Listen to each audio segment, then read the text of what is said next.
Samantala, alamin natin ang estado ng panukalang emergency powers para kay Pangulong Bongbong Marcos sa Kamara. Makakausap natin sa linya ng telepono si Congressman Miro Kimbo. Magandang gabi, Congressman Kimbo. Si Patrick De Jesus po ito. Kasama si Clazel Pardilla ng PTV. Magandang gabi po. Magandang gabi po sa inyong mga sumusubaybay. Yes po, Kong. Ano na po ang estado ng panukalang emergency powers sa Kamara? Kailan po ito pwedeng matransmit sa Senado para nga po maipatupad na? Ito po'y up for third reading na po bukas. Ibig sabihin po, ito'y last and final step na po namin sa House of Representatives. So umaasa po tayo dahil ito po ay sponsored no less ng ating speaker at saka ng ating majority leader na ito'y makaka-hurdle sa usapin po ng Kongreso. At hopefully by tomorrow evening tomorrow afternoon ay maipasa natin sa Senado para makapagdebate na rin po sila sa plenaryo nila. Kasi alam niyo po ang tax bills ay kailangan pong manggaling sa House hanggang di po namin na-approve ang third reading ay hindi po ito pwedeng i-take up pa ng Senate plenary. Good evening po, Kong. Sa susunod na linggo ay nakaamba na naman yung pagtaas ng presyo ng produktong petrolyo. Ano nga po ba yung laman ng bersyon ng Kamara ng panukalang emergency powers at paano po nito matutugunan yung labis sa pagsirit po ng produktong petrolyo? Go ahead po, sir.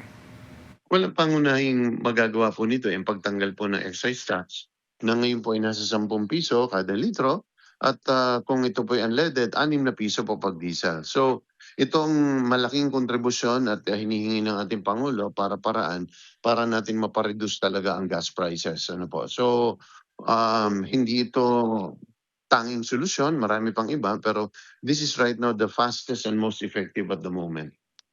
Yes, Kong, batay po sa inyong deliberasyon o pagtataya, magkano po yung maaaring mawala kapag nga po pansamantalang tinanggal yung excise tax? At ano naman po yung paraan para po kahit papaano ay makabawi ang gobyerno sa mawawalang kita po sa buwis? Ang tinataya po na mawawala po dyan is umaabot po ng kung magtutuloy-tuloy po hanggang Disyembre halimbawa, ay aabot po yan ng 130 billion ang mawawala. So sa nakikita po natin is bagamat magkakaroon po ng mawawalang revenue, ang importante po dito is we will be able to at least contribute sa pagpapababa o pagkokontrol ng presyo ng gasolina because that's really the bigger problem. Kasi sa totoo lang po, sa pagsirit po ng presyo ng langis, kahit hindi po natin alisin ang excise tax, talagang mababawasan po ang ating makukolektang buwis dahil marami po hindi na ho bibili. So in the first place, while the revenue that we should have been expecting, which is 130, kahit pa ho hindi natin alisin ang excise tax, hindi na rin po natin yan makukuha dahil kokonti, mas liliit po ang konsumo ng mamamayan dahil po sa taas po ng presyo. Pero higit pa doon is at least itong pamamaraan po natin, we are giving up revenue, but at the same time, we are helping make sure na as many businesses remain open kaysa magsara po itong mga ito. Kong Kimbo, gaya po ng mga state of emergency o calamity, mayroon din po bang limitasyon o hangganan yung pagbibigay ng emergency power sa Pangulo?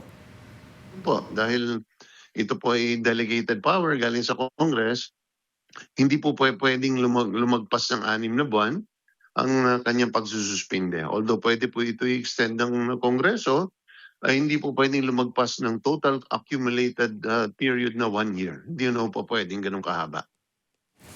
Yes, sir, may pag-uusap po ba ang Senado at ang Kamara kung dapat mamili na lang ng bersyon na dapat na i-adapt para hindi na ito dumaan sa BICAM? Hindi naman ho, tuloy-tuloy naman po ang pakikipag-usap po ni Speaker Bogie D. Tsaka kay Senate President Tito Soto na kung ano yung paraan na pinakamabilis natin magawa ay yun ang pinakamaganda. Pwede ho nilang i-adapt yung version namin para tapos na po or pwede rin naman ho namin i-adapt yung version nila. So like I said, hindi ho importante sa amin kung kaninong version. Importante is what is the fastest and at the same time really genuinely addresses the concerns of our ating mga kababayan. Congressman, nagkaroon na po noon ng pandemya at ngayon krisis naman sa gitnang silangan. Ano po yung nakikita niyong magiging malaking benepisyo nito sa hinaharap? Well, ito po talaga ay kakaiba pong difficulty dahil we are really 100% import dependent pagdating sa langis. So wala talaga tayong ka-control insofar as the price is concerned. Talagang we are a net taker, so kung ano po ang presyo sa merkado, sa international market, wala po tayong magawa. Pero sana, kunin na rin natin itong oportunidad para ma-realize natin yung mga reformang kailangan natin magawa para ang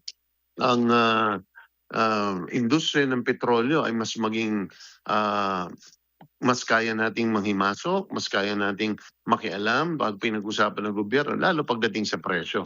Pagdating po sa supply, tingin ko kailangan din po ng gobyerno magkaroon po ng strategic petroleum supply, reserve, na maaari pong magbigay sa atin ng power sa gobyerno na maka-influence sa merkado, and more importantly is magkaroon ng fuel security.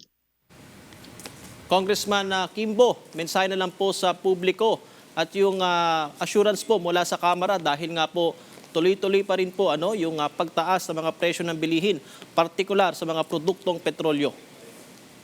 Ang petrolyo, ito ang pinaka-importante. Ang gasolina o ang fuel is the most important commodity in our economy because ito po ang nagdadala o nagbubunsod ng iba't ibang pagbabago, lalo po sa mga bagay na importante sa ating mga kababayan. Pagkain, transportation, kuryente, ito po ang mga nagdadrive ng inflation.